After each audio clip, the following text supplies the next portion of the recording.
Mandvi classes की ओर से DK Singh sir, मैं आपके लिए पॉलिटी में तैयारी कराने जा रहा हूँ। जो पॉलिटी में मेन क्वेश्चन है उसके बारे में बताने जा रहा हूँ। ज़्यादातर ये क्वेश्चन आईएएस की तरफ से ज़्यादातर आईएएस में पूछे गए, पीसीएस में पूछे गए और कुछ छोटे छोटे एग्जाम में पूछे हुए।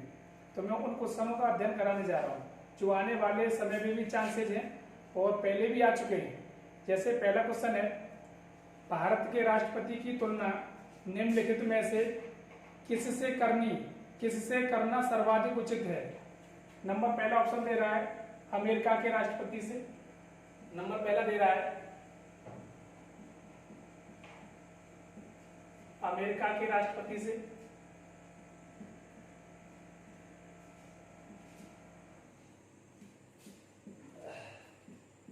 नंबर दूसरा फ्रांस के राष्ट्रपति से।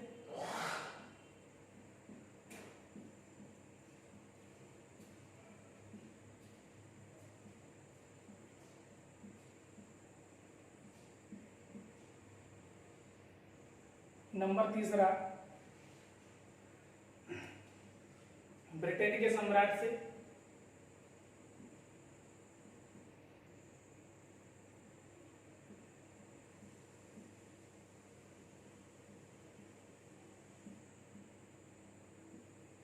नंबर चौथा श्रीलंका के राष्ट्रपति से।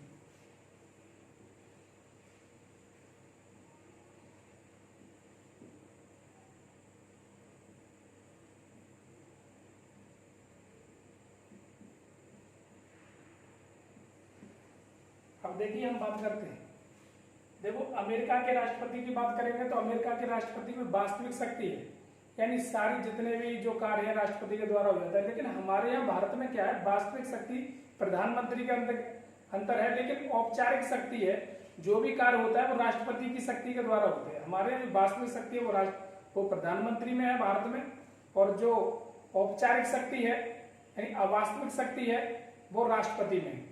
अगर हम बात करेंगे जितने भी संसद के जो भी कार्रवाइयां होती है, जो भी सत्र होते हैं, वो सभी किसके अंतर्गत होते हैं, वो सभी राष्ट्रपति के यानी कार्यपालक के द्वारा कार्य करते हैं। यानी जितने भी जो कार्य होते हैं वो राष्ट्रपति के द्वारा होते हैं, लेकिन वो सभी कार्य प्रधानमंत्री कराता है। ठीक है ना, प्रधानमंत्री क्या करता है, प्रधानमंत्री के द्वारा राष्ट्रपति से करता है। तो हम बात करेंगे बेसिक कंडीशन है ब्रिटेन में, तो हमारा जो ऑप्शन है ब्रिटेन सही है। ब्रिटेन की बात करेंगे तो अनुच्छेद 53 में ये कहता है कि जितनी भी जो भी कार्य होता है, जैसे आपातकाल की बात करेंगे तो आपातकाल राष्ट्रपति के अंतर्गत राष्ट्रपति लगाएगा, उसे आपातकाल राष्ट्रपति हटाएगा। अथवा अगर हम बात करेंगे राष्ट्रपति के और भी कार्य, जैसे भारत का महानागरिक होता है और जो भी सत्र की जितनी भी कार्रवाइयां होती हैं वो सभी का सभी उस पर हस्ताक्षर करके अधिनियम बनाने का कार्य राष्ट्रपति करता है। तो इसमें इसका मतलब ये है कि जितने भी कार्य होंगे, जितनी भी कार्रवाइयां होंगी वो राष्ट्रपति के द्वारा होंगी। और ऐसी कंडीशन होती है ब्रिटेन के सम्राट में। ब्रिटेन में क्या है, संसद अपने आप में सर्वे सर्वा है, लेकिन जो वास्तविक शक्ति है वो संसद के अंतर्गत है, लेकिन औपचारिक रूप से जो शक्ति है वो ब्रिटेन के सम्राट के अंतर्गत है। वैसी कंडीशन है भारत के अंतर्गत। तो इसका मतलब ये है, ये वाला ऑप्शन आपका बिल्कुल सही होगा, ब्रिटेन के सम्राट से। लेकिन इसमें अगर हम बात करेंगे अमेरिका के राष्ट्रपति में, तो इसमें वास्तविक शक्ति है इसके अंतर्गत, तो ये सब कुछ कर सकता है, लेकिन इसमें नहीं है, इसमें वास्तविक शक्ति नहीं है। तो इस वजह से ये वाला सही होगा। अगर क्वेश्चन हम अगले की बात करते हैं तो अगला क्वेश्चन है, राष्ट्रपति चुनाव संबंधी मामले किसके पास भेजे जाते हैं। अब देखो इसमें राष्ट्रपति चुनाव संबंधी मामले की बात करते हैं तो पहला चुनाव की बात करेंगे तो जो भेजने के इसमें ऑप्शन दे रहा है, पहला ऑप्शन है चुनाव आयोग,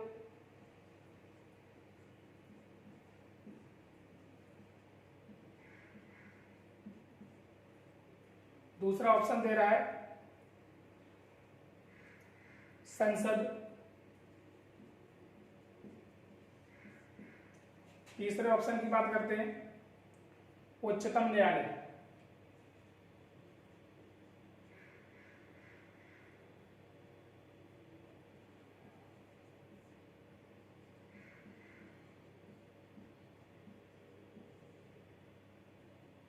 चौथे ऑप्शन की बात करते हैं तो उपराष्ट्रपति।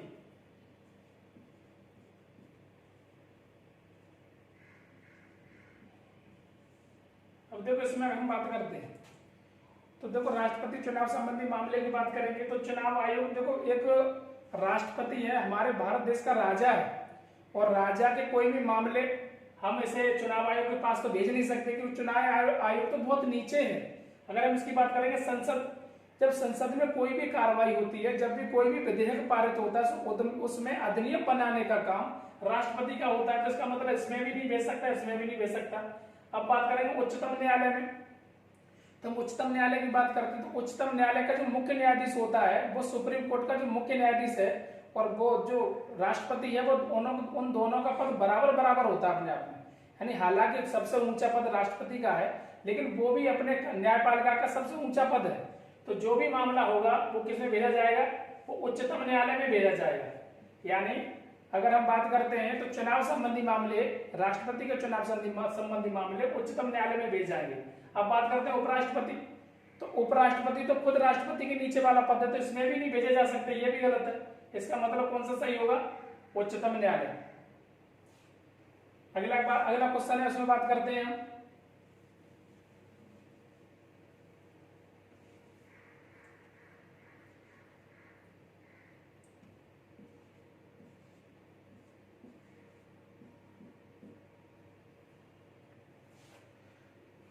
अगला क्वेश्चन है, यदि राष्ट्रपति उपराष्ट्रपति दोनों देश के बाहर हों तो उस स्थिति में उनका कार्यभार कौन ग्रहण करेगा। यानी अगर राष्ट्रपति उपराष्ट्रपति दोनों बाहर हों तो उनके कार्य का कार्यभार कौन संभालेगा या कौन करेगा। तो उसमें दे रहा है राज्यपाल,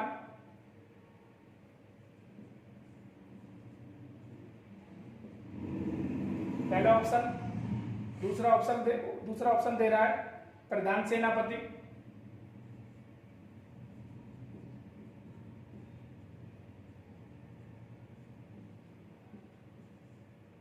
तीसरा ऑप्शन दे रहा है सर्वोच्च न्यायालय का मुख्य न्यायाधीश,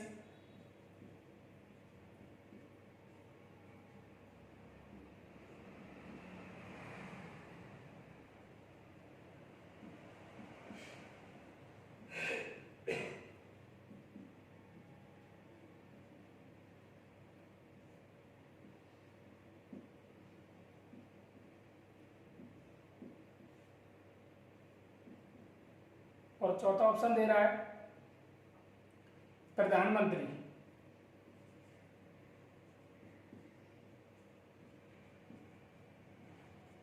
अब इसमें थोड़ा ध्यान देते हैं। देखो राज्यपाल की बात करेंगे तो राज्यपाल की बात करते हैं। पहली बात, राष्ट्रपति पद है, हमने बताया था सबसे ऊंचा पद है भारत का, सबसे राजा है राष्ट्रपति। तो राजा होने के बाद में तो ये तो एक राज्य का राजा हुआ, तो इसका मतलब ये तो नहीं संभाल सकता, ये भी बिल्कुल गलत है। प्रधान सेनापति की बात करेंगे तो प्रधान सेनापति यानी सबसे ऊंचा पद होता है राष्ट्रपति का, और राष्ट्रपति देश का राजा होता है। वो जल थल और वायु सेना का अध्यक्ष होता है, तो उसके नीचे काम करने वाला होता है प्रधान सेनापति। तो ये भी नहीं कर सकता। अब बात करें सर्वोच्च न्यायालय का मुख्य न्यायाधीश, ये कर सकता है क्योंकि ये स्वयं अपने आप में एक सर्वेसर्वा है, यानी अपने न्यायालय में यानी न्यायपालिका में सर्वेसर्वा है, जिसका मतलब यही काम करेगा। और प्रधानमंत्री तो बहुत नीचे का पद है ये, क्योंकि अगर हम बात करते बहुमत दल का नेता है तो ये भी नहीं कर सकता। तो इसमें ऑप्शन की बात करेंगे तो ऑप्शन सर्वोच्च न्यायालय, ऑप्शन सी सही है। ऑप्शन इसमें सी सही होगा। अगला क्वेश्चन की बात करते हैं। तो अगला क्वेश्चन है, निम्नलिखित में से किसकी नियुक्ति भारत के राष्ट्रपति करता है।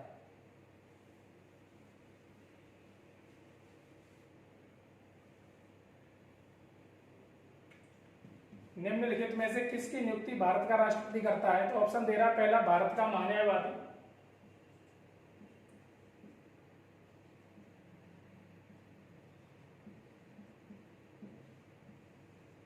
दूसरे ऑप्शन की बात करेंगे तो नियंत्रक मालिका परीक्षक,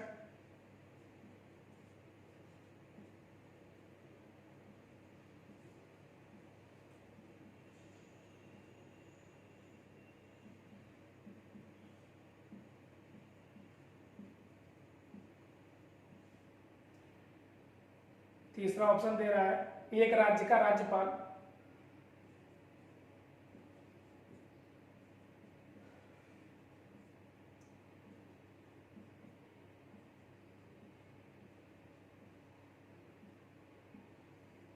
और चौथा ऑप्शन दे रहा है उपरोक्त सभी।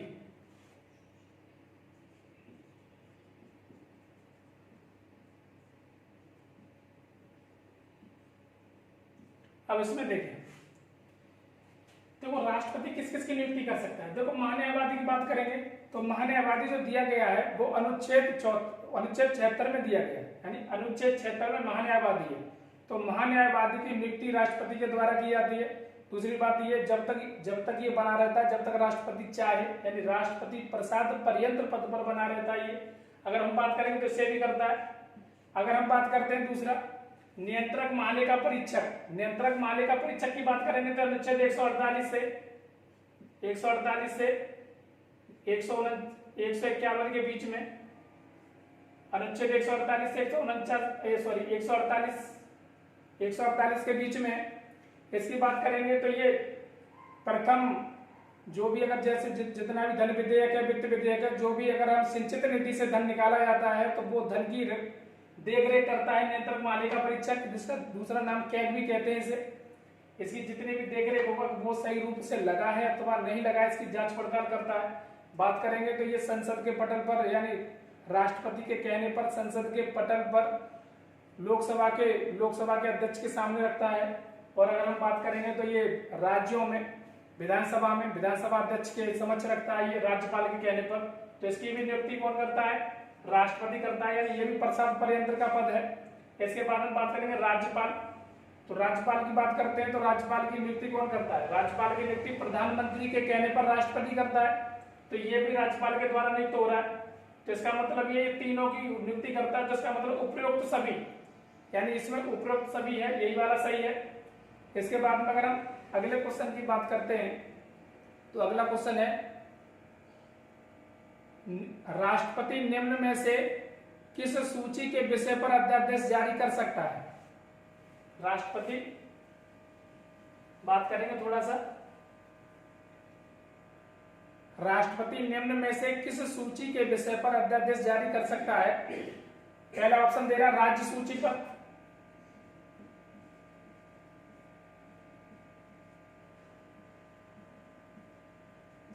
दूसरा संघ सूची पर,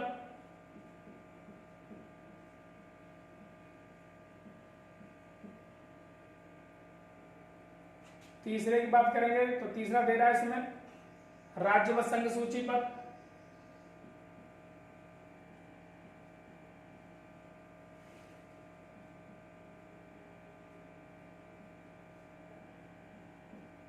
चौथा ऑप्शन दे रहा है संघ व संवर्ती सूची पर।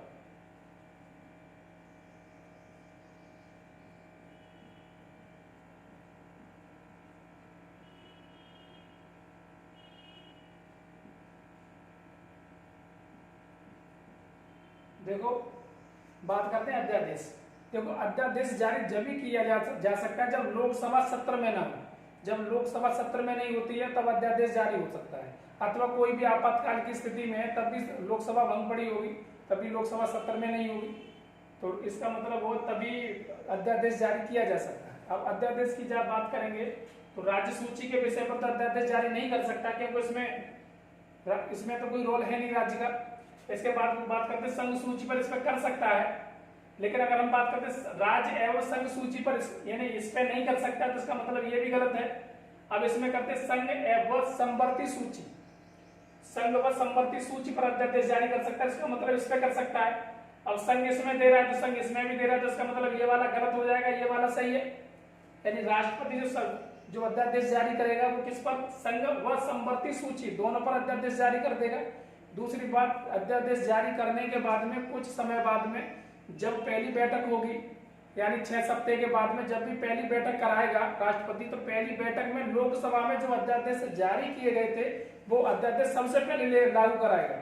अगर वो अध्यादेश सबसे पहले अगर लागू नहीं कराता तो वो वाले अध्यादेश सभी निरस्त हो जाएंगे, और वो अध्यादेश लागू कराएगा जो अध्यादेश आने वाले समय में इसकी जरूरतमंद है या इसकी ज्यादा जरूरत है, या वो अध्यादेश जायज थे, ठीक है ना, कारोबार सही था उनका, तो वो अध्यादेश जारी कराएगा। तो इसका मतलब ये वाला ऑप्शन नंबर डी, ये वाला सही है। अगले क्वेश्चन की बात करते हैं।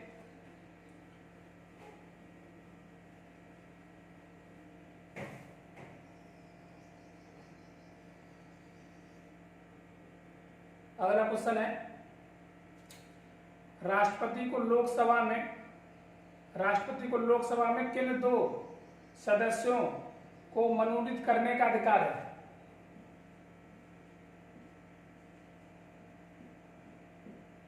किन 2 सदस्यों को मनोनीत करने का अधिकार है? ऑप्शन 1 दे रहा है इसमें, अल्पसंख्यक,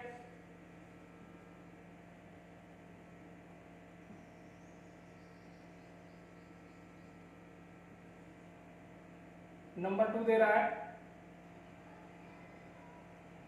एंग्लो इंडियन,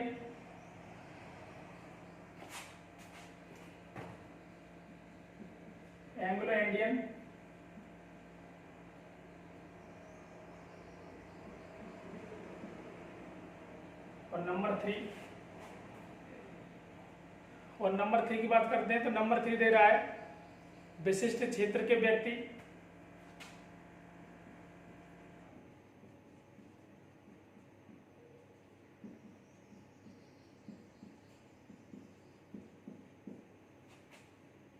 और नंबर अगला दे रहा है डी द राष्ट्रपति की मर्जी के अनुसार।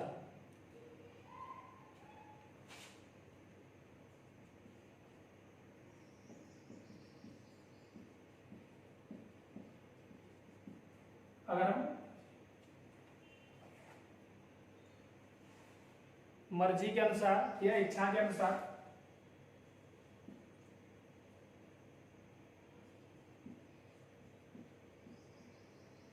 अब हम बात करते हैं, थोड़ा ध्यान देकर देखो, अल्पसंख्यक की बात करेंगे तो ये बिल्कुल लोकसभा में तो है ही नहीं, लोकसभा में इनका नियंत्रण वो चयन नहीं कर सकता, इनकी नियुक्ति नहीं कर सकता।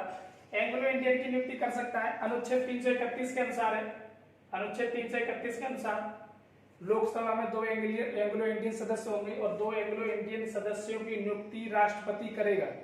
दूसरी बात इसमें अगर हम ध्यान देते हैं थोड़ा सा, अनुच्छेद 366 के अनुसार ये दिया गया है, 66(1) के अनुसार राष्ट्रपति जो एंग्लो इंडियन की नियुक्ति करेगा उनमें से उनके माता पिता किसी में से कोई एक उसमें भारत का माता पिता में से कोई एक इंग्लैंड का हो यानी यूरोपीय हो तो उनके परिवारों को एंग्लो इंडियन में नियुक्त कर सकता है, ये राष्ट्रपति को अधिकार है। तो इसका मतलब ये राष्ट्रपति एंग्लो इंडियन को नियुक्ति करेगा, इसका ऑप्शन बी सही है। इसके बाद हम बात करते हैं अगला क्वेश्चन, लाभ के पद का निर्णय कौन करेगा?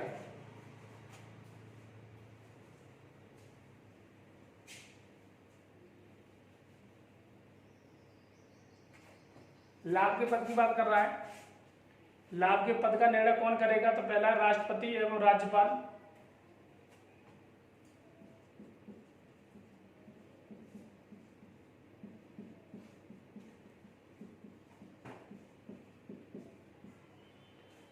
इससे अगला है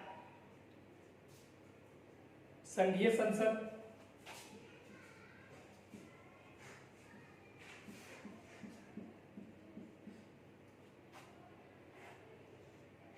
इसके बाद में अगला क्वेश्चन है उच्चतम न्यायालय,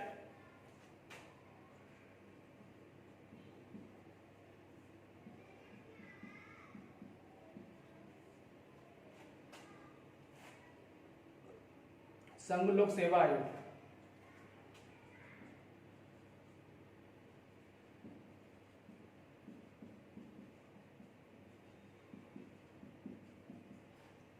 इसमें थोड़ा ध्यान दें। देखो राष्ट्रपति एवं राज्यपाल का तो कोई रोल है ही नहीं उसमें वो ये कर ही नहीं सकते कि लाभ का पद क्या होगा। इसके बाद हम बात करेंगे ये संसद का रोल है, यानी संघीय संसद इस बात को बता सकती है कौन सा लाभ का पद है या फिर कितना वेतन दिया जाएगा, कितने सांसदों को या मंत्रियों को कितना वेतन दिया जाएगा, वो सारा कार्य किसका होता है? संघीय संसद का होता है। यानी विधानसभा में जितने भी जो भी वेतन जिसको विधानसभा के जो भी मंत्री हैं, विधानसभा में जो भी कार्य है विधानसभा में, उन सभी के लाभ, जितने भी मंत्री हैं उन मंत्रियों को लाभ के पद के बारे में जानकारी संघीय संसद देगी और जो भी वेतन के मामले में जो कार्य होंगे वो भी संघीय संसद का होगा। यानी विधानसभा और संसद में जो भी मंत्री होंगे वो सब लाभ के पद की जानकारी वो कौन देगा? संघीय संसद देगी। इसका मतलब कौन सा? ऑप्शन बी सही है। उच्चतम न्यायालय का इसमें कोई रोल नहीं है। राष्ट्रपति और उपराष्ट्रपति इनके बारे में भी संघीय संसद देगी लागू के पद पर है अथवा नहीं है, तो ये भी नहीं है। संघ लोक सेवा आयोग, तो संघ लोक सेवा आयोग का तो कोई रोल है ही नहीं, तो इसका मतलब ये भी गलत है। तो संघीय संसद इसमें सही होगा। अगला क्वेश्चन है,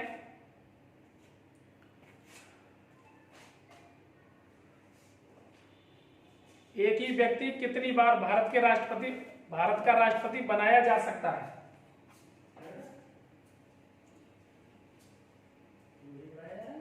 एक ही व्यक्ति कितनी बार भारत का राष्ट्रपति बनाया जा सकता है? पहला ऑप्शन केवल एक बार, 2 बार, कई बार, 2 बार, 3 बार। इसमें थोड़ा ध्यान देते हैं। देखो, केवल एक बार, संविधान में ये चीज कहीं पर भी नहीं लिखा है कि भारत के राष्ट्रपति को कितनी बार बनाना चाहिए। ये ऐसी कोई बाउंडेशन नहीं दी गई, ये ऐसा कोई नियम नहीं बनाया गया है। भारत के राष्ट्रपति पर केवल ये क्या कहा गया है कि कम से कम 35 वर्ष की उम्र हो, दूसरी बात भारत का नागरिक हो, दिवालिया ना हो, पागल ना हो, ये स्थिति होनी चाहिए। और बाकी इसमें कोई बाउंडेशन नहीं दी गई है कितनी योग्यता होनी चाहिए, कितनी योग्यता नहीं होनी चाहिए। 35 वर्ष पूरी हो चुका हो, उसके बाद में कितनी भी बार इलेक्शन लड़ सकता है और कितनी भी बार राष्ट्रपति बन सकता है। तो इसका मतलब ये है, कई बार वाला ये वाला सही है, ये भी गलत, ये भी गलत और ये भी गलत। इसके बाद में अगले क्वेश्चन की ओर चलते हैं। तो अगला क्वेश्चन है, मूल संविधान में यह उपबंध था कि राष्ट्रपति का निर्वाचन संयुक्त अधिवेशन में समवेत संसद के दोनों सदनों के द्वारा होगा, कि संविधान संशोधन अधिनियम द्वारा संयुक्त अधिवेशन की प्रक्रिया को समाप्त किया गया। इस प्रक्रिया संयुक्त अधिवेशन की प्रक्रिया को कब समाप्त किया गया? ऑप्शन की बात करते हैं। तो पहला ऑप्शन है 11वां संविधान संशोधन अधिनियम 1961,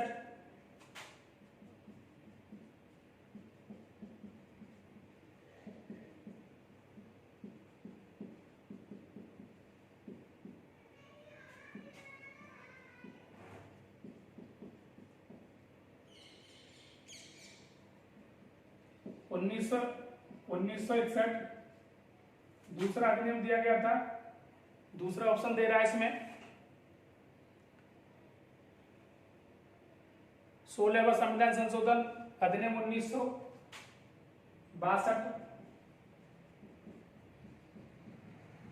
16वां संविधान संशोधन अधिनियम 1962 नहीं 63। अगला ऑप्शन दे रहा है 23वां संविधान संशोधन अधिनियम 1970, 23वां 1970 में। इसके बाद में दे रहा है अगला ऑप्शन 27वां संविधान संशोधन अधिनियम 1971, यानी 27वां संविधान संशोधन अधिनियम 1971। अब थोड़ा इसकी बात करते हैं हम।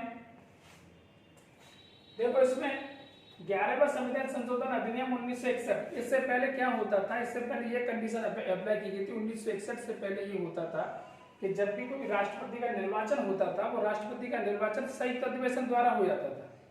संयुक्त अधिवेशन के द्वारा राष्ट्रपति निर्वाचन होता था, और राष्ट्रपति निर्वाचन होने के बाद में जब राष्ट्रपति की नियुक्ति हो जाती थी, उसके बाद में जब भी कभी कोई भी जैसे कोई प्रक्रिया यानी अविश्वास प्रस्ताव उपराष्ट्रपति की बात है इसमें, तो उपराष्ट्रपति की बात कर रहे हैं। तो उपराष्ट्रपति में ही तो जब संयुक्त अधिवेशन हुआ करता था, संयुक्त अधिवेशन के अनुसार ही उपराष्ट्रपति की नियुक्ति हुआ करती थी। लेकिन इसमें क्या हो गया, कुछ समय बाद में इसे हटा दिया गया। संयुक्त अधिवेशन को हटा करके 11वां संविधान संशोधन अधिनियम 1961 में जाकर के संयुक्त अधिवेशन को हटा दिया, और हटाने के बाद में अलग अलग कर दिया गया। जब भी कभी उपराष्ट्रपति का निर्वाचन होता है तो अलग अलग लोकसभा और राज्यसभा के द्वारा होता है, संयुक्त अधिवेशन के द्वारा नहीं होता है। तो इसका मतलब इसमें कौन सा ऑप्शन 11वां संविधान संशोधन अधिनियम 1961 ये वाला सही है। और इससे पहले संयुक्त अधिवेशन होता था। इसके बाद में एक और कंडीशन है इसमें कि जब भी अगर कोई भी उपराष्ट्रपति के प्रति अविश्वास प्रस्ताव लाया जाएगा तो अविश्वास प्रस्ताव लाने पर उसमें पहले क्या होता था, संयुक्त अधिवेशन में पेश किया जा सकता था, यानी लोकसभा में भी जा सकता था, राज्यसभा में भी जा सकता, लेकिन अब ये कंडीशन नहीं हुई है। अब कंडीशन एक कर दी गई है कि उसमें जब भी अविश्वास प्रस्ताव उपराष्ट्रपति के प्रति लाया जाएगा तो वो केवल राज्यसभा में लेके आया जाएगा, क्योंकि राज्यसभा का ही प्रदेश सभापति होता है उपराष्ट्रपति, और उसकी बैठक का कार्यभार संभालता है उपराष्ट्रपति। तो अगले क्वेश्चन की ओर चलते हैं। तो अगला क्वेश्चन है, ये वाला क्वेश्चन, इसमें ये वाला सही है 1961 में। अगला क्वेश्चन है, भारत के उपराष्ट्रपति को पदच्युत करने का संकल्प निम्नलिखित में से कहां प्रस्तावित किया जा सकता है। अब थोड़ा सा ध्यान देंगे, वही क्वेश्चन जो अभी मैं बता रहा था वही क्वेश्चन है सिर्फ।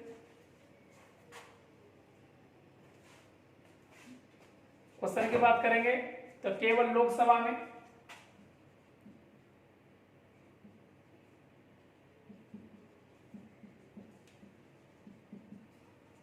अगला ऑप्शन है संसद के किसी भी सदन में,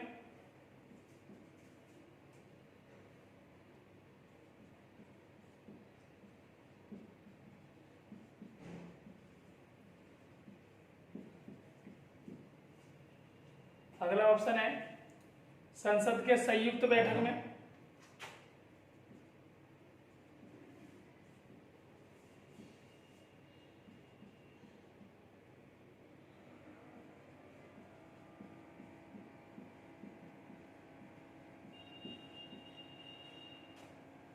अगला ऑप्शन है राज्यसभा में।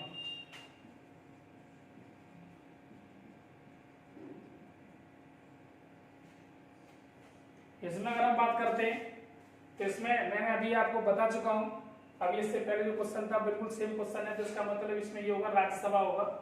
राज्यसभा में अविश्वास प्रस्ताव जब भी राष्ट्रपति के प्रति होगा तो इसमें ही लाया जाएगा, तो इसका मतलब ऑप्शन डी सही है। बाकी आपके 10 ऑप्शन थे, 10 क्वेश्चन थे, वो 10 क्वेश्चन मैंने बता दिए। आगे अब जब भी आगे भी जो क्वेश्चन होंगे वो आगे बताऊंगा। सीरीज जाएगी।